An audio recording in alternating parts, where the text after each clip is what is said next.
Meditação sem Vyayama pode ser prejudicial para as paranoias mentais? Sim, mas primeiro vamos só situar o que é Vyayama. Existem dois tipos de Vyayamas. Existe Stula Vyayama e existe Sukshma Vyayama. Stula Vyayama são os exercícios comuns, atividade física de modo geral, musculação, natação, corrida, bicicleta, caminhada, enfim. É tudo aquilo que atua diretamente sobre o corpo bruto, né? Ou seja, sobre a nossa estrutura física corporal.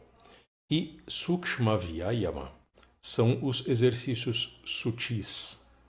Por exemplo, todas as práticas dos yogas modernos, dos sistemas que hoje em dia são chamados de yoga, mas que são só ginástica postural, Tai Chi Chuan, artes marciais tradicionais, ou seja, práticas físicas, mas que têm uma dimensão sutil importante e que interferem nas energias sutis, sincronizando respiração e movimento, melhorando a consciência respiratória e já desenvolvendo alguma consciência a respeito das energias sutis, do prana, ou chi, ou ki, como queiram chamar. Então, estes são os dois tipos de Vyayamas: Stula, que é o bruto, e Sukshma, que é o sutil. Os Vyayamas, de um modo geral, eles são muito importantes para quem quer meditar, para quem quer de fato realizar yoga e avançar no yoga como prática espiritual. Por quê? Porque os Vyayamas, de um modo geral, o Stula tem essa propriedade, e Sukshma também, na verdade, os Vyayamas eles têm a propriedade de desenvolver no indivíduo uma consciência em relação às bases não transcendentais, ou seja, as bases imanentes do yoga. Ou seja, você se torna mais consciente em relação ao corpo que você tem, em relação à respiração, em relação à mente, em relação às emoções, enfim. É uma forma de você criar um certo aterramento e evitar uma espiritualização. Nem sei se faz sentido falar dessa forma, mas é uma forma de evitar uma espiritualização excessiva, ou seja, é uma forma de você evitar, justamente como apareceu na pergunta, né, essas paranoias, essas viagens mentais que são tão comuns quando se trata de disciplinas orientais. As pessoas têm uma tendência muito grande a viajar muito em relação a ideias que são muito confusas e acabam atribuindo a coisas transcendentais, coisas não visíveis, a coisas espirituais, tudo o que acontece. E acabam esquecendo do quanto o corpo é importante, do quanto a respiração é importante, do quanto as capacidades básicas da mente são importantes quando se vai meditar. Então, isso vale para o yoga de um modo geral, isso vale para a meditação de um modo mais específico, isso é essencial para qualquer um.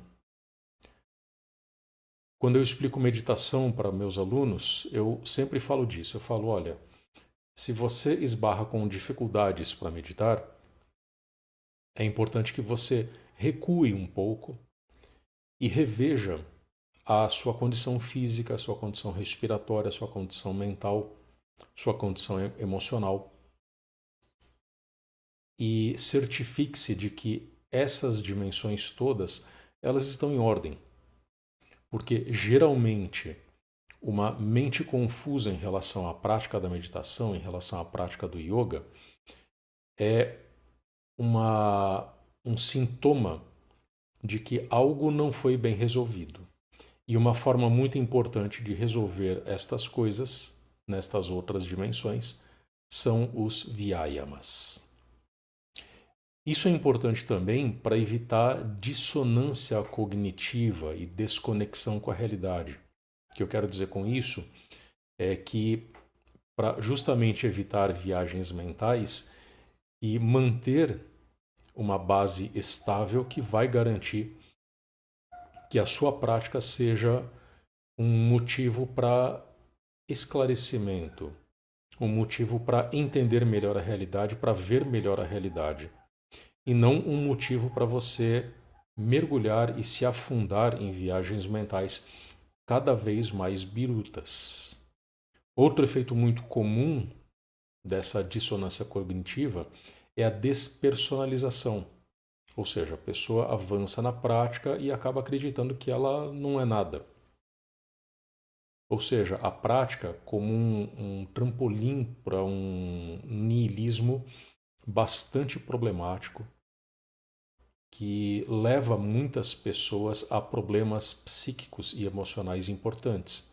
Então, quem se dedica ao yoga, quem se dedica à meditação, precisa ter consciência em relação a essas coisas e precisa ter hábito de práticas físicas, respiratórias, mentais, emocionais, bastante bem construídas para que a prática do yoga e a prática da meditação sejam, de fato, meios para se atingir a iluminação.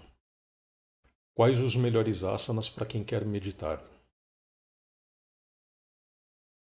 Bom, qualquer asana é bom para meditar, desde que seja asana, desde que seja praticado como asana efetivamente. Claro que dentro do yoga existe o que a gente chama de dhyanasanas. Dhyanasanas é uma palavra que vem da junção de dhyana com asana, ou seja, posturas específicas para realizar dhyana, que é traduzido comumente como meditação. Entre os dhyanasanas mais importantes, a gente encontra, por exemplo, Sukhasana, Siddhasana, Padmasana, Virasana. Estes seriam os principais para quem quer meditar, porque são asanas em que o corpo se posiciona melhor, se assenta melhor sobre a base, sobre o chão ou o tapete. E dessa forma se conquista melhor e mais facilmente a estabilidade e o conforto. Então são posturas muito propícias para a meditação. Outras posturas que não são posturas sentadas também podem ser utilizadas para meditação, mas não são específicas para meditação, são mais para treinar, para desenvolver aspectos importantes da prática postural. Como eu disse, o importante é que a prática seja introspectiva, a prática postural busque a qualidade meditativa o tempo todo, e dessa forma é possível entrar em estado meditativo em qualquer postura. Mas é claro que os dhyanasanas eles vão ser mais fáceis e mais adequados para quem está começando. Para quem está começando, eu recomendo Sukhasana e Siddhasana, que são as duas posturas de meditação mais fáceis e que vão trazer os melhores resultados para quem está no começo, para quem está se iniciando na prática. Posturas como Padmasana, postura de lótus, e Virasana são um pouco mais exigentes para as pernas, principalmente, porque exige uma flexão um pouco intensa dos joelhos e isso pode levar a lesões, dependendo da condição física da pessoa. Então, não recomendo fazer nem a postura de lótus, nem o Virasana, que são posturas um pouco mais exigentes e que oferecem riscos. Claro que quem for muito flexível pode, aos poucos, experimentando essas posturas e ver como é que a meditação acontece. Paralelamente à prática das posturas de meditação, é interessante realizar posturas que vão contribuir para preparar o corpo para essas posturas. Então, quem não tem muita flexibilidade nas pernas pode desenvolver alguma flexibilidade nas pernas por meio de posturas realizadas em pé, por exemplo, posturas que alongam a musculatura das pernas, posturas que tornam o quadril mais flexível, e assim a pessoa vai se preparando aos poucos para realizar as posturas de meditação com bastante facilidade. O essencial é que haja, como dizia Patanjali, conforto e estabilidade o tempo todo. Vale lembrar que quando você realiza uma postura no yoga, não é a postura que importa, mas é o quanto essa postura produz silêncio em você. Afinal de contas, o seu objetivo é meditar. O seu objetivo é realizar yoga. Então, se a postura leva você à prática de yoga, à prática de introspecção, à prática de silêncio, então você está no caminho certo. Devo me concentrar no silêncio da mente ou devo me concentrar em observar pensamentos que passam? Essa pergunta aqui, ela se refere naturalmente à atitude adequada quando se realiza yoga. Para ser mais específico, quando se realiza a prática da meditação no yoga. Esse é um tema que aparece com bastante frequência em satsangs. É uma dúvida muito frequente. E para entender a resposta, é importante notar que o silêncio da mente também é um pensamento. Então, quando ela pergunta se ela deve se concentrar no silêncio da mente, é importante notar que silêncio da mente é uma ideia, é um pensamento. E é um pensamento muito parecido com outros pensamentos que a gente tem todos os dias. Por exemplo, estou cansado, vai chover, preciso trabalhar, é hora de dormir. E silêncio da mente. Ou minha mente está em silêncio. Todas essas coisas são pensamentos. Então, não existe muita diferença entre manter o foco no silêncio da mente e manter o foco no movimento dos pensamentos. Porque a ideia de um silêncio da mente também é um pensamento que passa.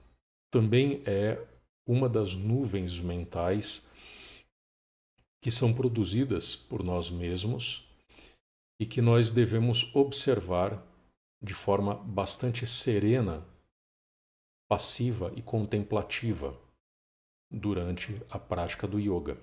O ideal, portanto, é não se concentrar em algum pensamento específico, não se concentrar, não se preocupar com objetos específicos, não se preocupar com cada um dos pensamentos, mas assumir uma atitude tal que permita que cada um desses pensamentos passe. Claro que isso já se refere ao segundo passo na meditação, isso aí já seria dhyana.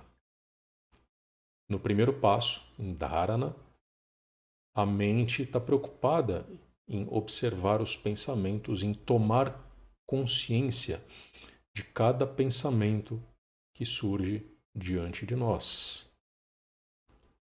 Já no segundo passo, que é dhyana, de fato nós entramos numa atitude muito mais contemplativa, muito mais passiva e observadora, permitindo que cada pensamento desse surja, se manifeste e desapareça. E é essa atitude que realmente vai levar você para a meditação e para o silêncio que a gente busca no yoga.